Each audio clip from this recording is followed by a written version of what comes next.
Are D Sharma exercise 6.3 question number 13।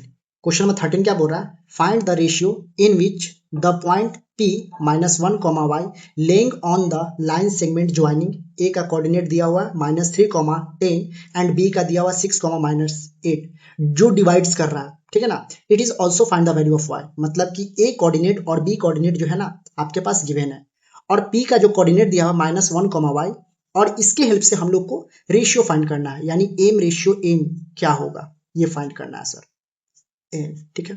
तो हम लोग सेक्शन फार्मूला की हेल्प से इस क्वेश्चन को रिजॉल्व करेंगे। सॉल्यूशन, ठीक है। आपके पास गिवन में क्या है सर वो लिख लीजिए। गिवन में आपके पास क्या है? आपके पास x का वैल्यू दिया हुआ है सर -1, और y का कोऑर्डिनेट तो y है, y का कोऑर्डिनेट y है, ठीक है ना। x1 क्या है? x1 है -3, y1 क्या है 10, x2 क्या है 6, y2 क्या है -8 है सर, ठीक है। अब यहां से बाय यूजिंग सेक्शन फार्मूला हम लोग को sir m is to n find करना, ठीक है ना, बाय सेक्शन फार्मूला, ठीक है। फॉर x कोऑर्डिनेट के लिए क्या होता है? mx2 plus nx1 upon m plus n। m का वैल्यू क्या है सर? m का वैल्यू नहीं मालूम, ठीक है। x कोऑर्डिनेट का वैल्यू हमको मालूम है सर, जो वैल्यू मालूम है उसको रख दीजिए। x का वैल्यू क्या है सर? -1। m का वैल्यू क्या है सर? m का वैल्यू नहीं मालूम है। x2 का वैल्यू क्या है सर?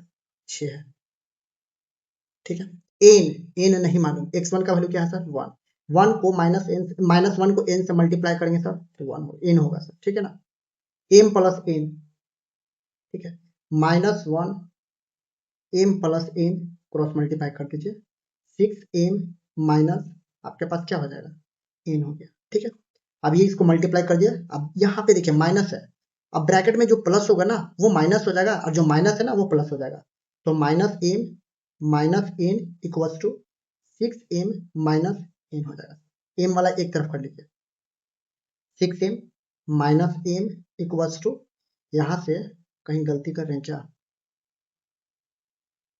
सॉरी, यहाँ पर आपके पास n का वैल्यू क्या है सर? नहीं मालूम, और x1 का वैल्यू क्या है? -3, तो यहाँ पे हो जाएगा सर -3 है, ठीक है। x1 का वैल्यू -3 है। अब ये कितना हो जाएगा? 6m माइनस 3 है, ये हो जाएगा सर, ठीक है, 3 है। अब यहाँ से -3n, ये माइनस से इधर आएगा तो प्लस n हो जाएगा सर। 6m कितना हो जाएगा? -7m, और ये कितना हो जाएगा आपके पास 3n, ये कितना हो जाएगा आपके पास? 2n हो जाएगा सर। n कैंसिल हो जाएगा, तो m बटा n का रेशियो क्या हो जाएगा? अब देखिए यहाँ पे 2 हो जाएगा सर, यहाँ पे देखिए m के जगह पे 2 है तो यानी m का वैल्यू 2 हो गया सर। n के जगह पे क्या है? 7 है, तो n के जगह पे 7 रख दीजिए। यानी आपके पास m इज टू n का जो वैल्यू है sir, m is to n का वैल्यू जो है सर 2:7 आया सर। क्या आया sir? m is to n का रेशियो क्या है सर? 2:7 आया। अब हम लोग को y का वैल्यू फाइंड करना है, ठीक है ना। अब y का वैल्यू देख लेते हैं sir. y equals to, for y coordinate का सेक्शन फॉर्मूला क्या हो जाएगा? m y2 plus n y1 upon m plus n हो जाएगा सर। y का वैल्यू क्या है सर? y का वैल्यू y ही है सर। m का वैल्यू नहीं मालूम। अच्छा, m का वैल्यू देखिए, यहाँ से m का वैल्यू 2 हो जाएगा सर, ठीक है ना। m का वैल्यू 2। y2 का वैल्यू क्या है सर? y2 का वैल्यू 8 है सर, लेकिन माइनस लगाकर, ठीक है ना, माइनस लगाकर, ठीक है sir. Plus n y1, n का वैल्यू कितना है सर? n के जगह पे सामने देखिए n का वैल्यू 7 है, और y1 का वैल्यू क्या है सर? 10 है सर, ठीक है ना। n का वैल्यू 7 है और y1 का वैल्यू 10, तो 10 को 7 से मल्टीप्लाई करेंगे तो 70 होगा सर। m प्लस n यानी 7 2 9 हो जाएगा सर। y का वैल्यू क्या होगा सर? 8 दूनी 16 हो जाएगा सर, और प्लस 70 हो जाएगा सर, ठीक है, 70 हो जाएगा, ठीक है। तो आप बटा में क्या हो जाएगा सर? 9 हो जाएगा, ठीक है ना, 9 हो जाएगा। तो y का वैल्यू 16 में से 70 को घटाएंगे सर तो 54 होगा सर। 9 कट जाएगा 6 बार में, कितना बार में कटेगा सर? 6 बार में कटेगा, ठीक है ना, 6 बार में कटेगा, ठीक है।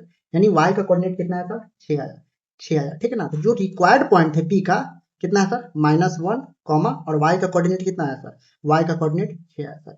ये आपका फाइनल रिजल्ट, हम लोग को y का वैल्यू पूछ रहा था, ठीक है ना।